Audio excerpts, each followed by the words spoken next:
All right, let's skip the usual intros today because we are diving straight into a story. It's a story about a machine that essentially learned to do everything, and the humans who, well, kind of slowly forgot how to feel. If you're a student or young creator trying to navigate this crazy, rapidly changing world, you are standing at a crossroads unlike any generation before us. So in today's Explainer, we're going to explore a deeply moving narrative about what actually happens when machines learn to replicate the things we do, and the silent, often ignored cost of all that convenience. Picture this. It's 2 a.m. The rest of the world is dead asleep, but in a small room in Dhaka, a 17-year-old boy named Rafi is sitting alone in the dark. The only light in the room is this cold blue glow from his mobile screen just reflecting in his eyes. He's got an AI app open. He's tired, maybe feeling a little uninspired, but he knows he's holding a tool of just unimaginable power right there in the palm of his hand. With just a few quick taps, Rafi types a simple, almost trivial prompt into the machine. Just 5 words. Write a story for me. It takes him, maybe 5 seconds to type that? And then he waits. Barely 5 seconds later, the screen fills up with a flawless 1,000-word story. The grammar is perfect. The structure? Impeccable. But as Rafi just sits there staring at this glowing wall of text, a sudden silence washes over him. He doesn't feel triumphant or proud. Actually, he just feels entirely quiet. Okay, let's dive into this, because you really have to think about the contrast here. Rafi starts thinking about his father. He remembers how his dad used to stay awake the entire night, literally wrestling with words, crossing things out, drinking cup after cup of tea, just trying to write a single story. That was an authentic, human artistic struggle, right? It was born from real-life experience and serious effort. And now? A machine just replicated that entire grueling, beautiful process in 5 flat seconds. For the very first time, this profound, almost terrifying question sparks in young Rafi's mind. And honestly, it's the question that's going to frame our entire journey in this explainer. What is AI actually giving us? And in exchange, what is it quietly taking away?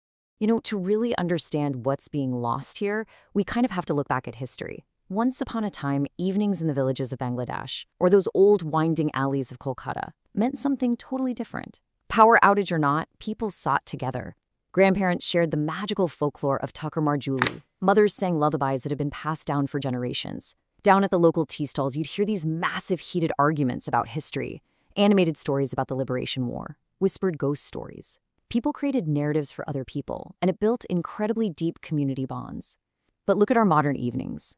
We sit together, sure, but everyone is just staring silently at a screen. We've got friends right next to us, but no words are actually spoken. We have all these feelings, but they're just left totally unexpressed. The reality we're facing right now is a silent takeover of human expression. We barely even have to express ourselves anymore, do we? The AI writes our emails and our stories. The AI draws our pictures. It composes our songs. It's even doing our thinking for us in a lot of ways. And because the machine is doing all the heavy lifting of creating, we human beings are slowly, almost invisibly, forgetting how to just use our own imagination. Now, as your guide through this, I want to be perfectly clear. And I absolutely want to validate everyone out there using these tools. AI is not just some big, bad enemy. We have to look at this neutrally. The convenience and the raw power it offers young creators, it's undeniable. It has totally transformed the world. Today, a kid in a remote village can sit in his room and use AI to master complex coding, learn 3 foreign languages, build a whole business from scratch, and edit professional-grade videos. Work that historically required a team of 10 people is now being knocked out by one single person armed with an AI tool. In a lot of ways, AI is fundamentally leveling the playing field. It has opened massive, massive doors for small creators in Bangladesh and all over the globe who previously had absolutely zero opportunities or resources. Now, they're generating these cinematic thumbnails, producing movie-level video content, and reaching a huge global audience. It has given this immense strength and voice to people who were previously totally unheard. But, and you knew there was a but coming, every single superpower in human history comes with a dark side. Let's just pause and think about the creeping emotional toll of all this hyperproductivity. Let's go back to Rafi. One day, he's feeling really proud of all this newfound productivity, right? So he goes to his mom, he's bragging, saying, "Mom, look, I can write absolutely anything using AI now. It's so fast." But his mother doesn't congratulate him. She doesn't high-five him. She just smiles this really sad smile, looks him right in the eye, and asks one piercing question. But where are your own feelings? Man, that question just stops Rafi in his tracks. He goes totally quiet. He realizes, with this creeping sense of dread, that he hasn't actually used his own brain to write anything by hand in a really long time. He hasn't created a single piece of art using his own raw, messy emotions.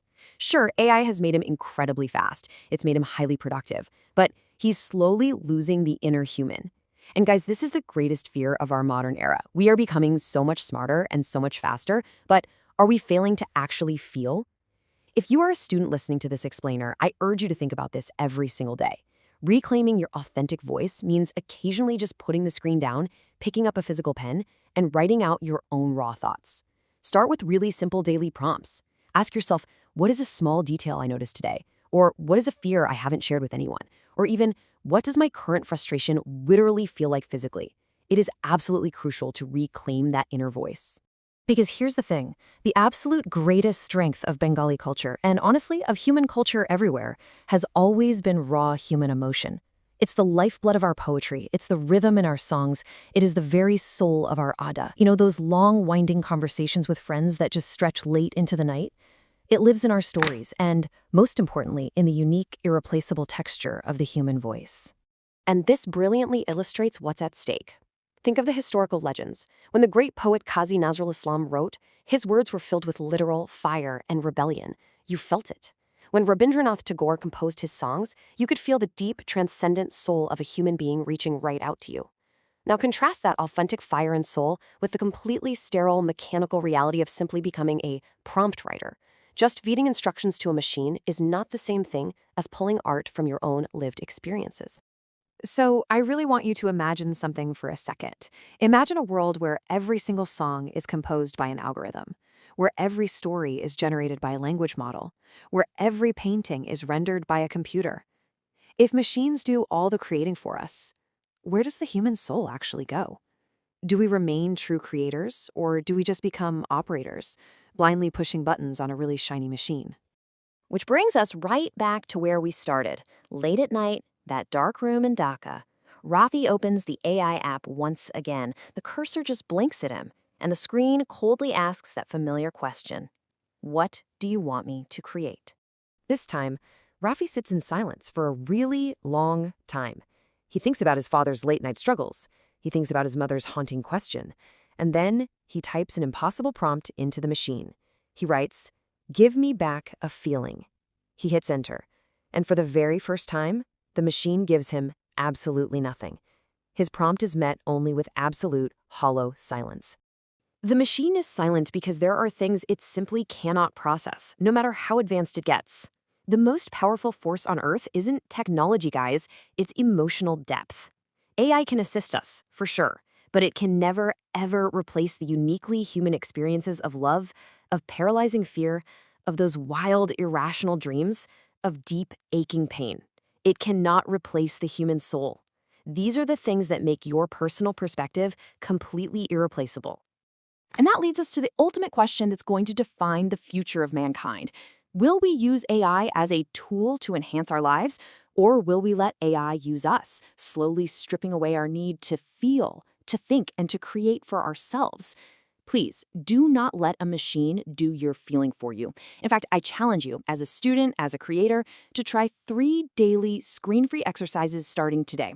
Number 1, write just 1 full page of free-flowing thoughts by hand. Just brain dump. Number 2, have a 10-minute conversation with a friend with 0 phones in the room. And number 3, just sketch or doodle your mood on a piece of paper for 5 minutes without any specific goal in mind. Protect your emotions. Practice being human. Because one day, history is going to look back at our generation. They'll write in the history books that we were the people who built machines capable of doing absolutely everything. But the haunting question those books will ask is this. In the face of all that incredible power, did humanity manage to actually save its humanity? It's a heavy thought, I know, but honestly, it's a really empowering one too. You have the choice, right now, today, to hold on to what makes you uniquely you. Technology changes the world. There is absolutely no denying that. But emotions, your messy, complicated, beautiful emotions, those are what make us human. So keep creating, keep feeling, and never, ever lose your authentic voice. Thank you so much for joining me for this explainer. Until next time, stay curious and please stay human.